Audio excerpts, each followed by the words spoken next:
नमस्कार मित्रों, आज मैं आपके सामने राधा चरित्रम का अगला अध्याय सुनाने जा रही हूँ। जिन लोगों को ये वीडियो पसंद आए तो वीडियो को लाइक करें, चैनल को सब्सक्राइब करें और वीडियो को शेयर करें। आज के अध्याय का नाम है गोकुल में प्रगटे श्याम सुंदर। आप क्या कह रहे हैं ब्रह्मा जी? मैं और पुरोहित की पदवी स्वीकार करूं? आपने ये सोच भी कैसे लिया? चलो कोई राजा या चक्रवर्ती होता तो विचारणीय भी, पर एक गोप ग्वालों के मुखिया का मैं महर्षि शांडिल्य पुरोहित बनकर जाऊं?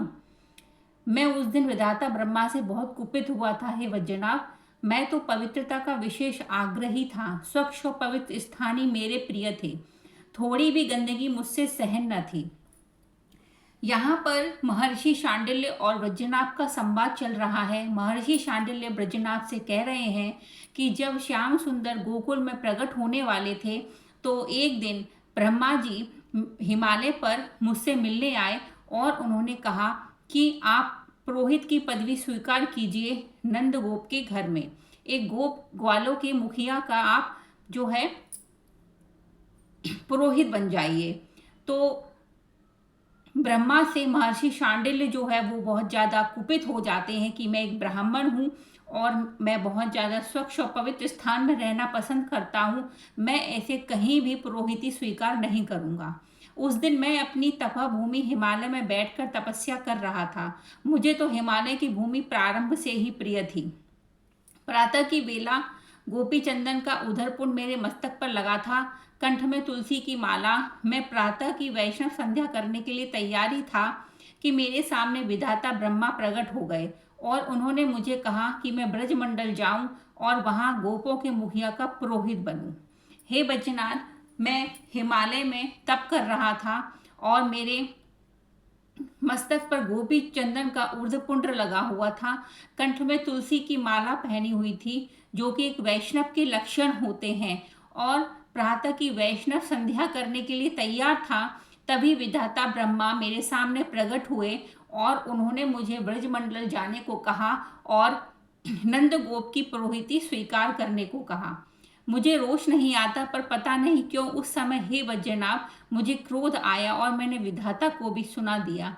मैंने ऐसी बात सुनकर ब्रह्मा जी का भी विरोध किया। रोष न करो वत्स शांडिल्य, ब्रह्मा शांत ही रहे।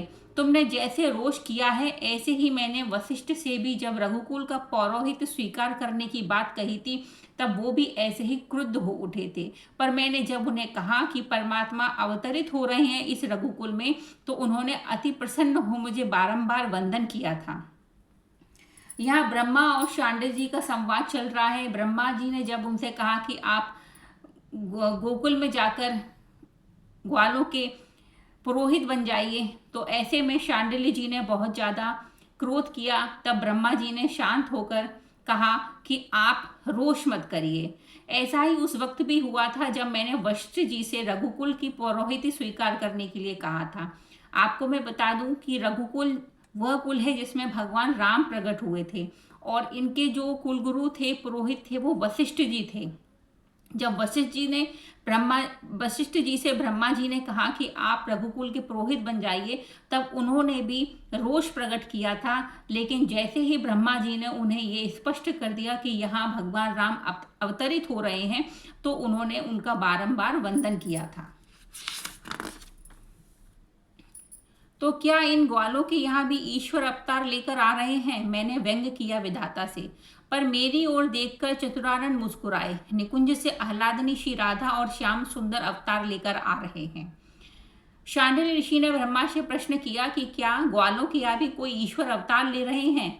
तो ब्रह्मा जी ने मुस्कुराते हुए कहा कि निकुंज से श्रीमती राधा रानी और श्याम सुंदर अवतार लेने आ रहे हैं इनके वंश में। क्या हे वचनाभ, मेरे आनंद का कोई ठिकाना नहीं था। मैं नाच उठा। क्या ऋषि वशिष्ठ जी के समान मेरा भी भाग्योदय होने वाला है? शायद उनसे ज्यादा, क्योंकि राम अवतार एक मर्यादा का अवतार था, पर यह अवतार तो विलक्षण है। प्रेम की उन्मुक्त कीड़ा है इस अवतार में। महर्षि शांडिल्य वज्रनाभ से कह रहे हैं कि ऐसा सुनकर मेरे आनंद का ठिकाना नहीं रहा। मैं नाच उठा, क्योंकि अब मेरा सम्मान वशिष्ठ मुनि से भी ज्यादा बढ़ने वाला था। क्योंकि मेरा सम्मान वशिष्ठ मुनि से ज्यादा बढ़ने वाला था और मेरा भाग्योदय उनसे कहीं ज़्यादा होने वाला था, क्योंकि राम अवतार तो एक मर्यादा का अवतार है। राम जो है वो मर्यादा पुरुषोत्तम है और भगवान श्री कृष्ण है वो लीला पुरुषोत्तम है। इसलिए अब उनकी जो लीला है वो प्रेम की उन्मुक्त क्रीड़ा है इस अवतार में। ये कहते हुए हंसे थे विधाता, हे महर्षि शांडिल्य, रामावतार लीला नायक प्रधान थी, पर यह लीला नायिका प्रधान है, क्योंकि प्रेम की लीला में नायक गौण होता है। विधाता ब्रह्मा ने मुझे सब कुछ समझा दिया। मथुरा मंडल में ही महावन है जिसे गोकुल कहते हैं, वहां आपको जाना है, वहीं मिलेंगे आपको पर्जन्य गोप। उनके गोकुल में ही आपको पुरोहित कर्म करना है, यानी आपको उनका पुरोहित बनकर रहना है। ब्रह्मा जी ने कहा कि हे शांडिल्य मुनि, मथुरा मंडल एक महावन है जिसे गोकुल कहते हैं। इस गोकुल में आपको जाना है, जहां आपको पर्जन्य गोप मिलेंगे, आपको उनकी पुरोहिती स्वीकार करनी है। विधाता को इससे ज्यादा मुझे समझाने की जरूरत नहीं थी, इसलिए वो वहां से अंतर्ध्यान हो गए। हे वंजना, मैंने विलंब करना उचित नहीं समझा और हिमालय से नीचे उतरते हुए इस ब्रजमंडल की ओर चल पड़ा। इस प्रकार ब्रह्मा जी की अनुमति से मैं हिमालय से उतरकर सीधे ब्रजमंडल की ओर चल दिया। महर्षि शांडिल्य आज अपने बारे में बता रहे थे ब्रजनाभ को कि कैसे वो ब्रजपति नंदराय के कुल पुरोहित बने, और इसका वर्णन करते हुए कितने भाव से डूब गए थे महर्षि शांडिल्य। आज महर्षि शांडिल्य ब्रजनाभ को बता रहे थे कि वो किस प्रकार से ब्रजपति नंदराय के कुल पुरोहित बने थे। हे वैजनाभ, मैं मथुरा आया, मुझे अच्छा लगा यहाँ आकर, क्योंकि मैं सोचता हुआ आ रहा था कि नगर के वातावरण में मुझे घृणा है। हर तरह का प्रदूषण फैला रहता है नगर में, फिर कोलाहल तो है ही। मुझे तो हिमालय की आबो हवा ही अच्छी लगती रही थी, पर मथुरा नगरी में आकर मुझे अच्छा लगा। महाराज उग्रसेन ने मेरा स्वागत किया था। आचार्य गर्ग की कुटिया में मैं कुछ घड़ी रुका, फिर गोकुल और गांव की ओर चल दिया। महाराज जो शांडिल्य मुनि थे वो मथुरा आए। मथुरा में आकर उन्हें अच्छा लगा। वो ये सोच रहे थे कि नगर का वातावरण जो है वो बहुत ही प्रदूषण का और कोलाहल का होता है, लेकिन जब वो हिमालय से यहाँ पर आए तो उनको मथुरा नगरी में अच्छा लगा। महाराज उग्रसेन क्या वो रुके, जो कि उग्रसेन जो है वो मथुरा नगरी के राजा थे। उन्होंने उनका स्वागत किया और आचार्य गर्ग की कुटिया में उन्होंने थोड़ा सा विश्राम पाया और फिर वो गोकुल की ओर चल पड़े। ओह, कितनी सुखद और प्रेमपूर्ण ऊर्जा थी इस गांव की। मेरा मन आनंदित हो उठा। मोर नाच रहे थे, पक्षी बोल रहे थे, बंदर उछल कूद कर रहे थे वृक्षों में। सुंदर सुंदर गौएं स्वर्ण से उनकी सींगें मड़ी हुई थी, चांदी से उनके खुर मर दिए थे। ये सब भाग रही थी आनंद से इधर उधर। ग्वाले इनके पीछे इनको संभालने के लिए दौड़ रहे थे। जब महर्षि शांडिल्य गोकुल में आए तो उन्हें इस गांव की ऊर्जा बहुत ही सुखद और प्रेमपूर्ण लगी। यहाँ का वातावरण उन्हें बहुत ही ज्यादा सुखद लगा। मेरा हृदय कांप उठा उस पवित्रतम भूमि में पैर रखते हुए। कहीं इस भूमि की कोई चींटी भी न दब जाए। हाँ, यहाँ की रज भी कितनी कोमल, सुगंधित, पवित्रतम और वृक्षावलियां घनी हैं। फलों से लदे वृक्ष धरती को छू रहे थे। यमुना के किनारे बसा गांव था ये गोकुल। यहाँ आकर शांडिल्य जी का हृदय कांप यहाँ आकर शांडिल्य मुनि का हृदय कांप उठा, क्योंकि गोकुल की ये जो भूमि थी वो अत्यंत पवित्रतम भूमि थी। यहाँ उन्हें लगता था कि इस भूमि में जहाँ पर ब्रह्म अवतरित होने वाली हैं, यहाँ मुझसे किसी भी प्रकार का कोई पाप ना बन जाए। यहाँ की सुंदरता भी अद्भुत थी, जो महर्षि शांडिल्य को बहुत ही अच्छी लगी। और ये जो गोकुल गांव था वो यमुना के किनारे बसा हुआ था। तभी मैंने देखा सामने एक सुंदर से प्रौढ़ ग्वाले को, जो सुंदर पगड़ी बांधे हुए, उनके साथ कई ग्वाले थे। सबके हाथों में थाल थी। उसमें क्या था ये मुझे नहीं पता था उस समय। हाँ, रेशमी वस्त्र से ढका हुआ था वो थाल। तभी शांडिल्य मुनि ने कुछ प्रौढ़ ग्वाले देखे और उनके साथ कई ग्वाले थे। हाथों में एक थाल था जो रेशमी वस्त्र से ढका हुआ था। मैं पर्जन्य गोप, मेरे साथ मेरे ये 9 पुत्र हैं और कुछ मेरे मित्र और सेवक हैं। हे महर्षि, आज हमारी विधाता ने सुन ली, हम धन्य हो गए। वर्षों से हम लोग इसी आशा में थे कि हमें कोई दैवज्ञ पुरोहित मिले और आज हमें आप मिल गए। महर्षि शांडिल्य ने उन गोप ने कहा कि मैं पर्जन्य गोप हूँ और मेरे ये 9 पुत्र हैं। इसमें से कुछ मेरे सेवक हैं, कुछ मेरे मित्र हैं। हे महर्षि, आज आपके आने से हम धन्य हो गए और विधाता ने हमारी सुन ली कि आप हमारे पुरोहित बन जाएंगे।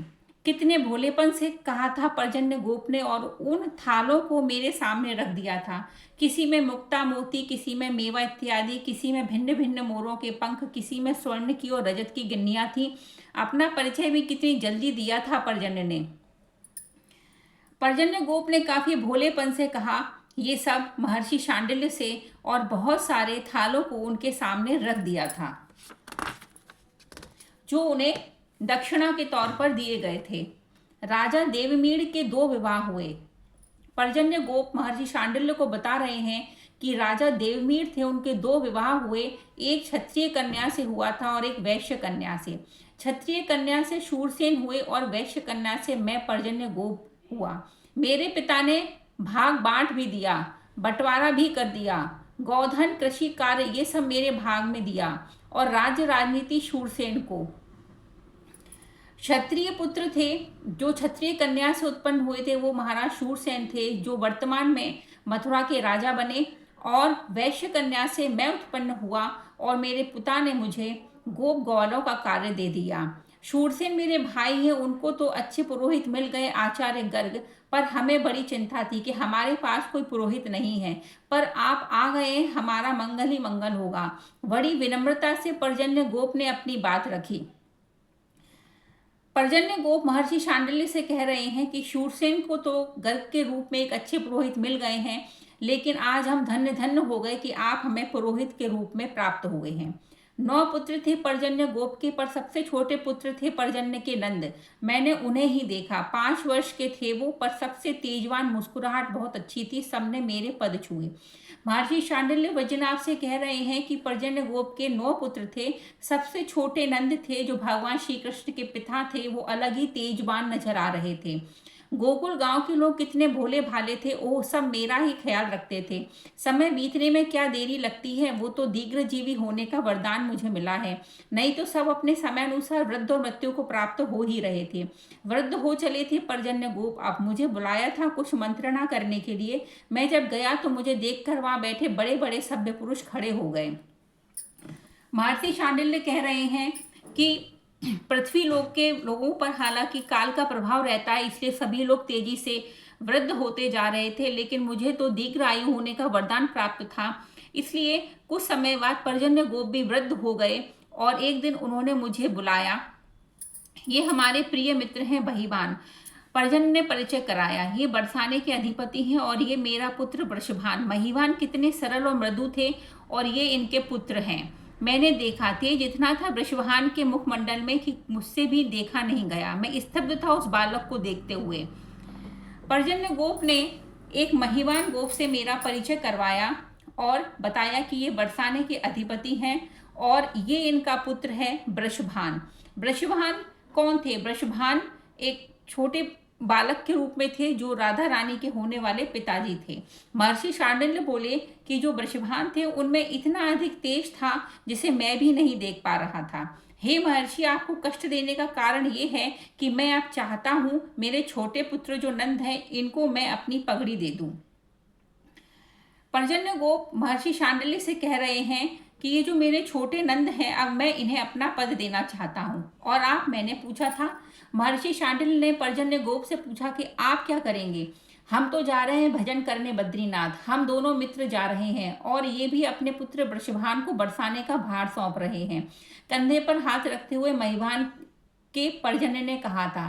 पर्जन्य गोप ने कहा कि हम तो भजन करने बद्रीनाथ जाएंगे, और महिवान भी हमारे साथ जाएंगे। महिवान अपना कार्यभार वृषभान को सौंप रहे हैं। कुशलता से जो कार्यभार को संभाल सके उसे ही गद्दी दी जानी चाहिए। ये अच्छी सोच थी पर्जन्य की। नंद गोप कुशल थे, गांव वाले भी इनकी बात का आदर करते थे। नेतृत्व क्षमता भी नंद गोप में। इनका विवाह हुआ यशोदा नामक कन्या से, जो बहुत भोली थी और निरंतर अतिथि सेवा में ही लगी रहती थी।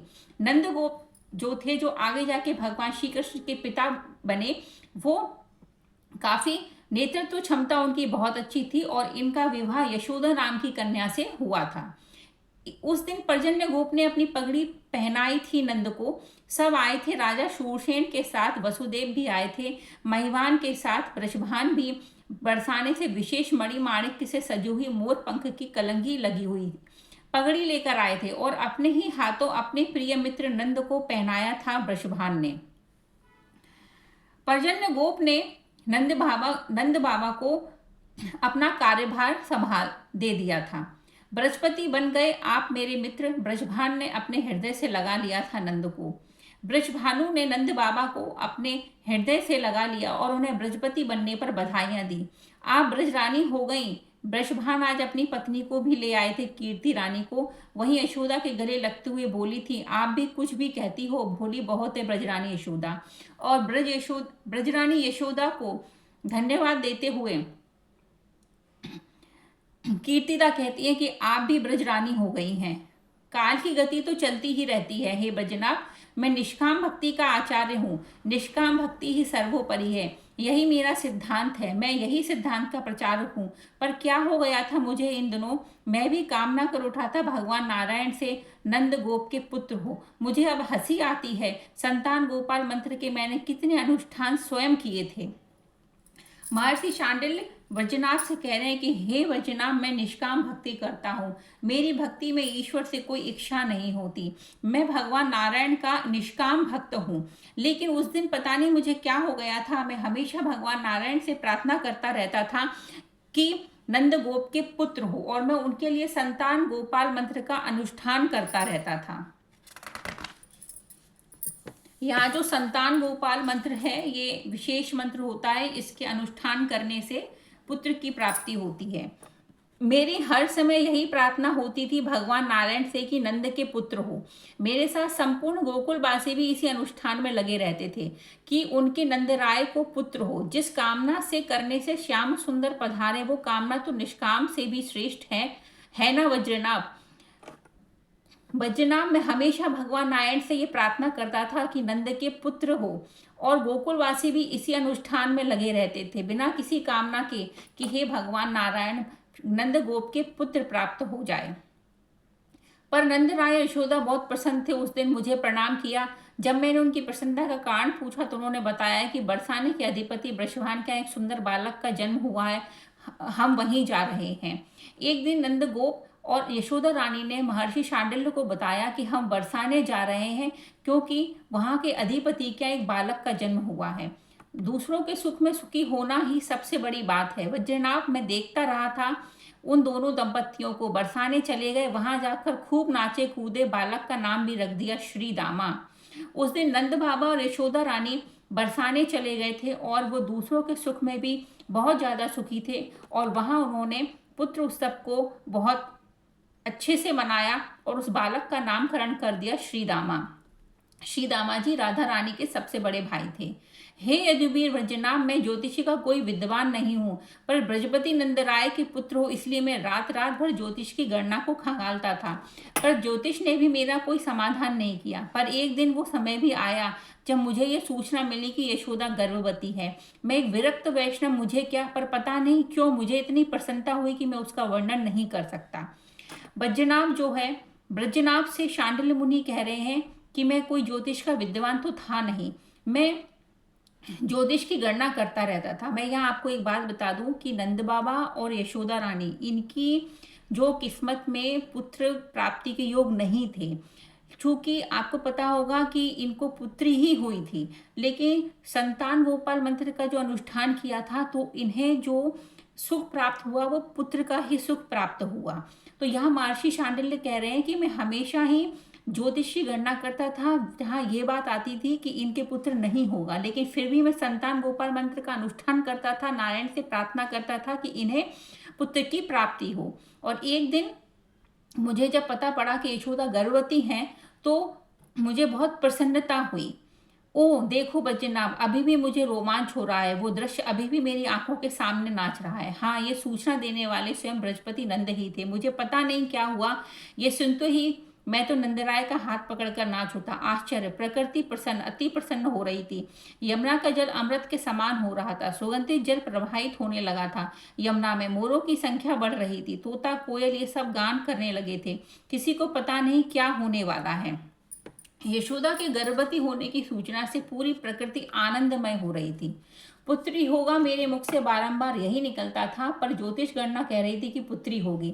पर मेरा मन नहीं मान रहा था। ब्राह्मणों को बुलाया, मेरे ही कहने पर नंदराय ने बुलवाया। मैंने विप्रोक से मंत्र जाप करने की प्रार्थना की। नित्य संतान गोपाल मंत्र से शस्त्र आहुति दी जाती थी। पूरा गोकुल गांव आकर बैठता था। बेचारे मंत्र को तो समझते नहीं थे, बस हाथ जोड़कर आंखें बंद करके यही कहते, नंद के पुत्र हो।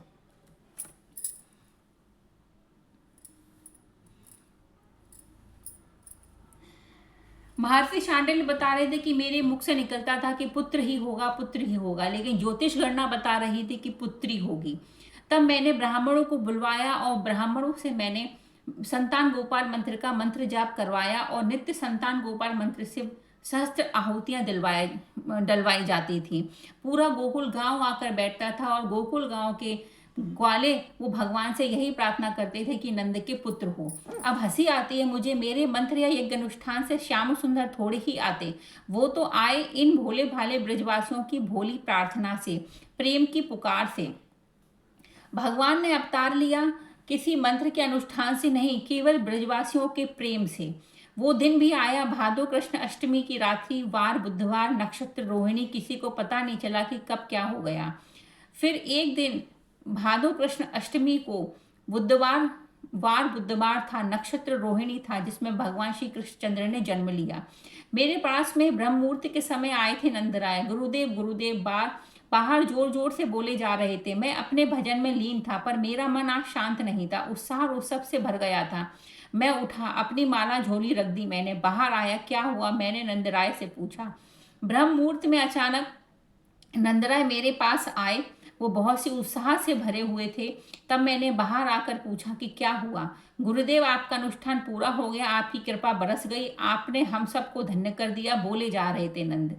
पर क्या हुआ, मैं हंसा। साथ में कई ग्वाले थे, वो बताने जा रहे थे, पर नंदराय ने रोक दिया। मैं ये सूचना मैं ही दूंगा गुरुदेव को। हाँ हाँ, आप ही दो, पर शीघ्र बताओ ब्रजराज, मैंने कहा। गुरुदेव गिर गए मेरे पग में नंद। मेरे यहाँ पर एक नीलमणि सा सुंदर, अत्यंत सुंदर बालक का जन्म हुआ है। नंदराय इससे आगे बोल ना सके। नंदराय ने अत्यंत प्रसन्न होकर महर्षि शांडिल्य को यह समाचार दिया कि मेरे यहाँ एक बहुत ही सुंदर बालक का जन्म हुआ है। आनंद के कारण उनकी वाणी अवरुद्ध हो गई। उनके आनंद आंसू बह चले थे नेत्रों से। और ये समाचार देने पर नंदराय रोने लगे थे। क्या मैंने उछलते हुए ब्रजराज को पकड़ा। वो बार बार मेरे पैरों में गिर रहे थे। मैंने जबरदस्ती उन्हें उठाया और अपने हाथों को पकड़ मैं स्वयं नाच उठा। हम दोनों नाच रहे थे। ऊपर से देवों ने पुष्प बरसाने शुरू किए। हमारे ऊपर फूल बरस रहे थे। हमारे आसपास सब ग्वाले इकट्ठे हो गए और सब बड़े जोर जोर से गा रहे थे। भगवान श्री कृष्ण के जन्म की खबर से सभी लोग बहुत ही आनंदित हो रहे थे।